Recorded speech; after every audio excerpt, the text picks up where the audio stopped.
Halo 상쾌함 Drakormania, 없어요? bagaimana kabarnya? 아, Semoga selalu sehat dan tidak kurang sesuatu apapun. Kembali saya akan rangkum sebuah drama 이, Korea romantis berjudul Wuri the Virgin episode ke-8. Sesuai judul, Wuri the Virgin menceritakan seorang wanita bernama Wuri yang berkomitmen untuk menjaga 대표님, keperawanannya hingga ia 우리는 menikah. 조금씩 Ya udah, daripada 괜찮아지고 tambah penasaran, langsung saja kita masuk ke alur ceritanya. Di episode sebelumnya, Raphael mengalami mimpi yang aneh di mana tiba-tiba dia mendapatkan ciuman dari Wuri dan membuatnya tak habis pikir bagaimana mungkin itu bisa terjadi. Bahkan saat akan bertemu dengan Wuri dalam suatu rapat pun, Raphael tidak bisa berkata-kata kecuali diam. 상상력 없어요?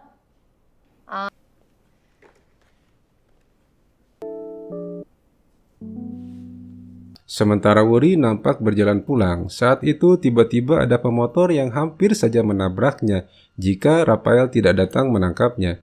Beberapa saat mereka saling menatap sampai akhirnya Raphael tersadar dan melepaskan pelukannya. Grogi berat, Raphael pun pergi meninggalkan Wuri. 갈게요. 네. 이,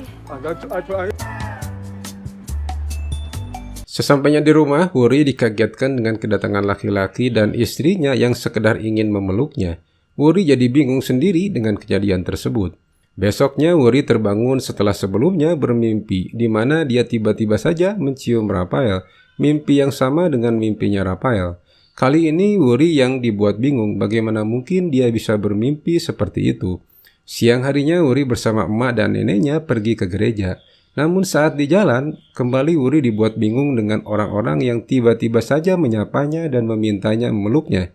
Saat itu Wuri melihat mereka mengenakan pin bergambar wajahnya sebagai Maria Wuri. Ternyata ketua klub pemuda gerejalah yang jadi biang keladinya, di mana dia bersama pengurus gereja lainnya ingin memberikan dukungan atas keputusan Wuri mempertahankan kehamilannya. Namun menurut Wuri, tindakan ketua klub tersebut justru sedikit berlebihan, karena itu justru akan membuatnya kesulitan. Yang langsung terbukti saat itu juga, dan lagi-lagi Raphael juga ada di sana dan langsung membawanya pergi dari sana. Tapi tanpa sengaja kaki Raphael malah keseleo.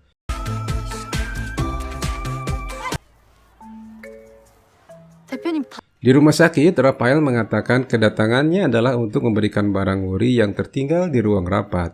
Melihat Raphael seperti itu, Wuri jadi teringat kembali dengan mimpi anehnya semalam.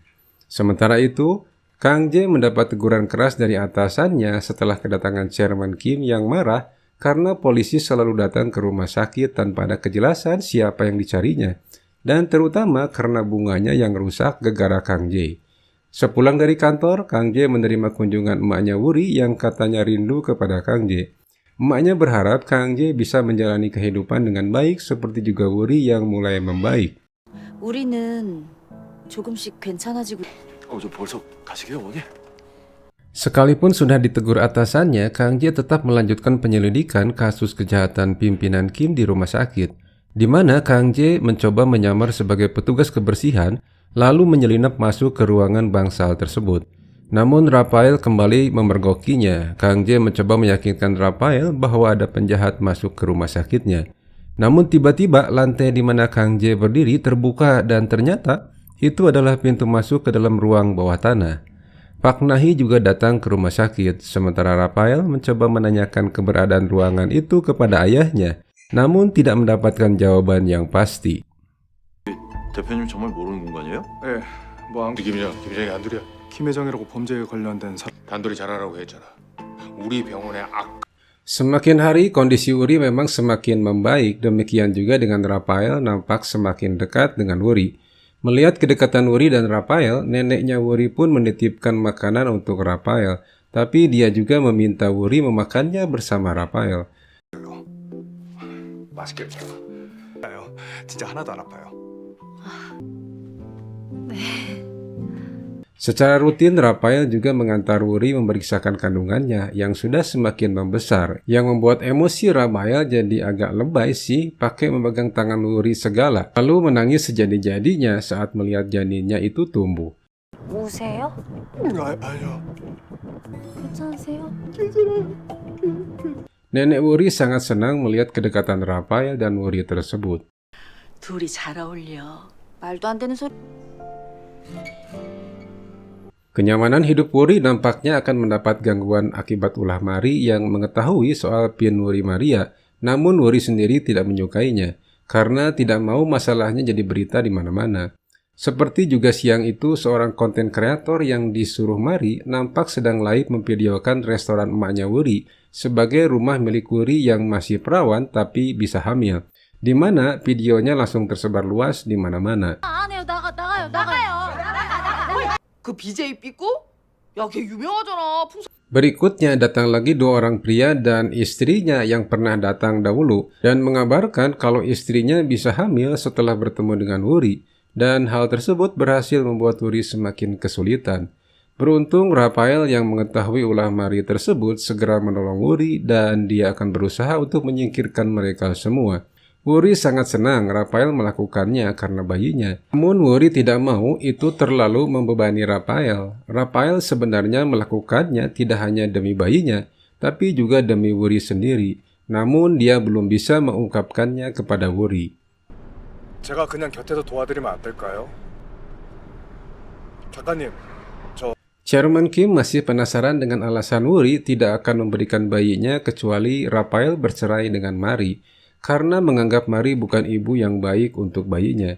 Namun sebagai seorang ayah, Chairman Kim tidak mau Rafael membesarkan anak tanpa kehadiran seorang ibu. Wuri langsung meyakinkan bahwa dia adalah ibunya. 제 배 안에 있잖아요. 제가 엄마입니다. Mari tentu sangat emosi mendapati kenyataan bahwa mertuanya itu sekarang memintanya bercerai demi cucunya. Mari jadi sangat marah kepada Wuri dan bertekad akan membuatnya menderita. 얘기 좀 해요. 할 말 없다. 왜 이러는지 몰라? 네가 뭔데 그딴 말을 이사라고요! 예. 내가 어떻게 하나 두고 봐.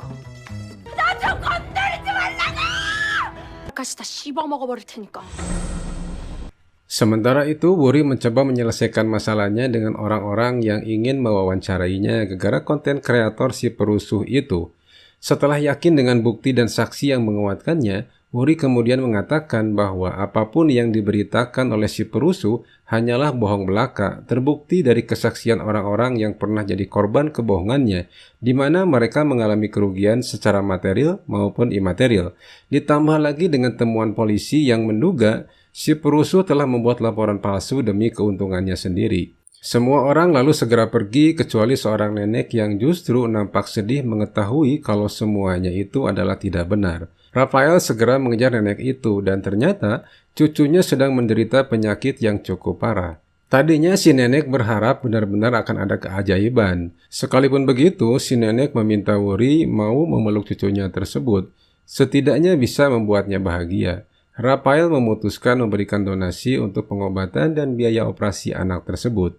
Wuri semakin kagum dengan kebaikan hati Rafael tersebut, dan itu membuatnya cukup bahagia. 물론 제가 아니라 아기를 제가 작가님을 남자친구분한테도 Tidak hanya itu, Wuri juga mendapatkan kebahagiaan saat mengetahui tentang nenek dan emaknya yang mendapatkan bunga dari pria yang mereka sukai.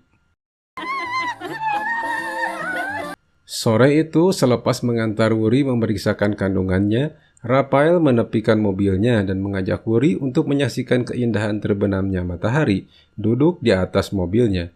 Tiba-tiba saja Wuri merasakan hal yang aneh dan teringat dengan mimpinya beberapa hari yang lalu. Dan tanpa dapat dicegah, Wuri mencium Rafael dengan mesra. 이거